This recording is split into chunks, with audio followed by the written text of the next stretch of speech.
కేకేఆర్తో జరిగిన match RCB జట్టు ఒక్క పరుగుతో ఓటమి పాలైంది. ఈ మ్యాచ్ అనంతరం తమ ఓటమిపై స్పందించిన ఫాఫ్ డు ప్లెసిస్ ఇలా చెప్పుకొచ్చాడు.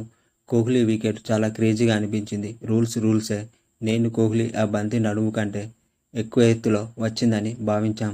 కానీ ఇతరులు అలా అనుకోలేదు. ఎంపైర్లు కూడా బంతి హైట్ను విభిన్నంగా కొలిచారు.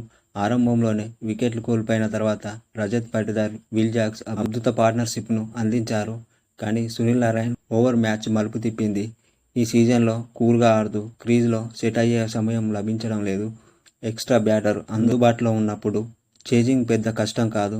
కానీ సునీల్ నారాయణ్ సూపర్ బౌలింగ్తో మ్యాచ్ను మలుపు తిప్పాడు. అయితే ఈరోజు మా ఆటగాళ్ల ప్రదర్శన పట్ల నేను గర్వపడుతున్నా. మా బౌలింగ్, ఫీల్డింగ్ చేసిన విధానం కూడా బాగుంది. అయితే డెత్ ఓవర్లో మేము ఎక్కువ పరుగులు ఇచ్చాం. అయినా ఛేదించదగిన లక్ష్యమేనని భావించాం. పవర్ ప్లేలో కాస్త ధాటిగా ఆడాల్సింది. కొన్ని బౌండరీలు రాబట్టాల్సింది. మా పోరాటానికి 10కి 10 మార్కులు ఇస్తాను. మాకు చాలా ఎక్కువగా అభిమాన గణం ఉంది.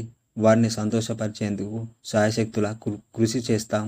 ప్రస్తుత పరిస్థితులను మార్చేందుకు తీవ్రంగా పోరాడదాం అని ఫాఫ్ డు ప్లెసిస్ మ్యాచ్ అనంతరం చెప్పుకొచ్చాడు.